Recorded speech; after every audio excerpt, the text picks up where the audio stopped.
my friends, how's it going? It's Ultimus, and today we're going to be taking a look at the Scythe of Elune, the Balance Druid Artifact Weapon. So, let's go ahead and jump right in.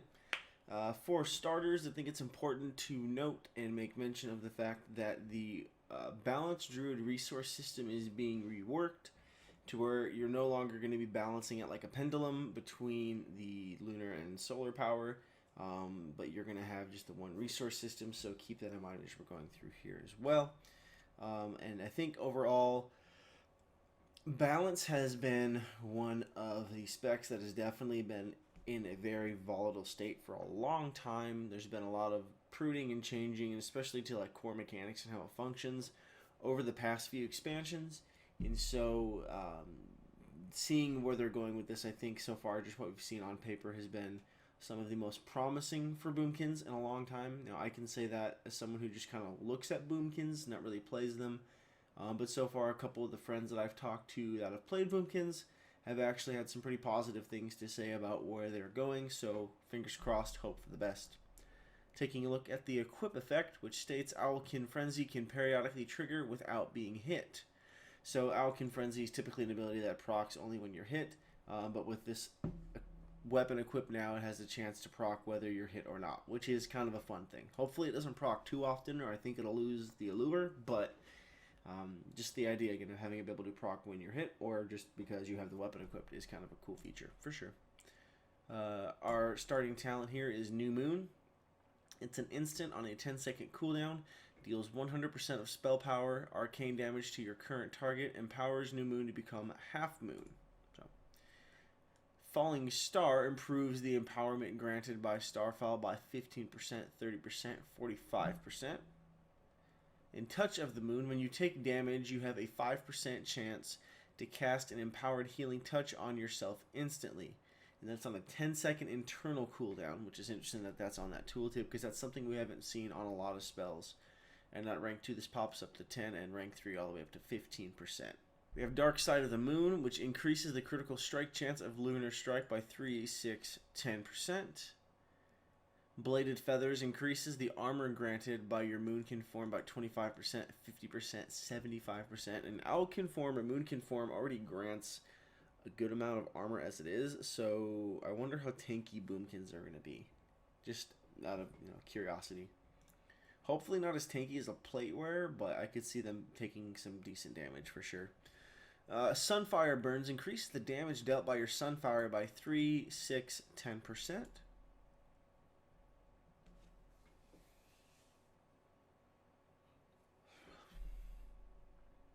And then Scythe of the Stars increases the critical strike damage of Star Surge by 10%. I'm imagining it would jump up to maybe 15, 20, or maybe even 30%, depending on how. That's interesting.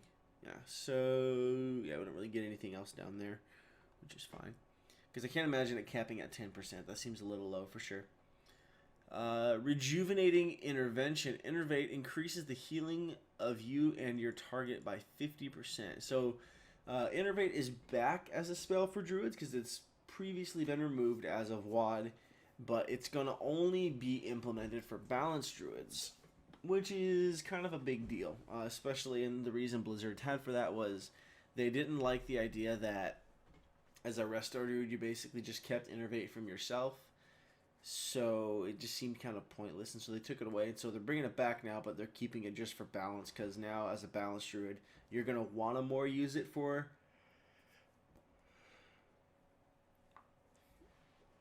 your friendly targets as opposed to just on yourself, because I don't know if I've ever seen a Boomy run out of mana. So there's that. But it's kind of cool that now you're going to get that extra effect attached to it. It increases the healing of you and your target by 50%. So, again, more incentive for you to just cast it on someone else because you're still going to get that buff yourself. Of course, it doesn't seem like you'll get it. It doesn't seem like it'll work both ways even if you cast it on yourself. So, just there's a further incentive to cast it on somebody else, not use it on yourself, which is, again, kind of cool. And then Twilight Glow increases the damage dealt by Moonfire by 3, 6, 10%. Solar Stabbing increases the damage dealt by Solar Wrath by 3, 6, 10%. Light of the Sun reduces the cooldown of your solar beam by 3 seconds per target interrupted. Oh, that's kind of cool. So the more people you catch in it, the better the cooldown is going to be on it, which is interesting. That's an interesting gameplay mechanic, because I feel like usually you don't catch too many people in a solar beam. Because so often in arenas, like, people aren't stacked up on top of each other. I mean, unless you drop it in the middle of a Resto Shaman's Spirit Link Totem. That would be... Oh, that would be so evil. Oh, that would be so evil. Anyways, but again, interesting that they're adding that effect to it. Because either way, you're getting a 3 second reduced cooldown on it. But the more people catching it, then of course the better the cooldown is on it, which is pretty spiffy. Moon Craze is yet in progress. We don't have a talent here for this, so we're gonna have to wait and see what that is. I will do an update video going over it when it's implemented. But since it was just the one talent missing, I didn't really want to just skip doing this altogether, since we haven't covered balance yet either. So hopefully that's okay with you guys. And then Empowerment states, improves the damage modification of your lunar and solar empowerments by 3, 6, 10%. And then I don't think we missed any of these smaller talents, right? No? Alright, cool. Let's take a look at some of our elite skills here.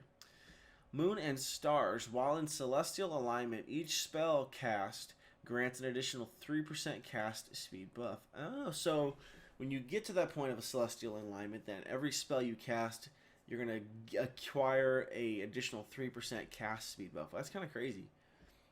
Because I'm curious, then how long does celestial alignment last? Either way, 3% for every spell you cast is crazy. So that's just going to stack up even faster and faster and faster, because every spell you cast, after that, is just going to get cast faster, and then at the time you get that spell off, you're getting the cast speed buff, and so you're just going to, which is kind of cool, actually. I'd be curious to see how quick Balance Druids can fire off spells, and especially because they have so many instant cast spells as it is. I feel like they don't hard cast too much as it is.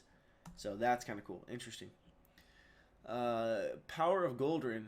Casting Star Surge summons the Spirit of Goldrin, who bites the target's soul.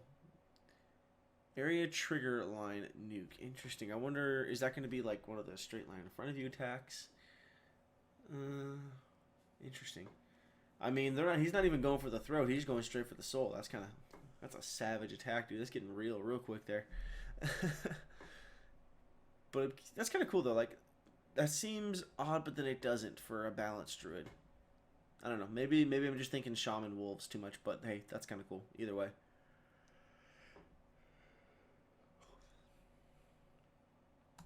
And then we have Scion of the Night Sky, which unfortunately does say something cool. It goes here, not yet implemented. So we'll have to come back and take a look at what those two spells are. So please do forgive me for not having those two implemented. Not that I have really too much control over it, but I guess going through with this video without really having these two spells implemented. But either way, I think just from a glance here, looking at what Balance is going to do, because I feel like, again, if you're looking at the artifact weapons and you're realizing that these are going to change how your class functions on a core level, like this is going to change the functionality and the core mechanics of your class pretty severely, it seems, at least from my interpretations and my first impressions of looking at these weapons. So it's kind of cool to get a look at how they're tweaking Balance.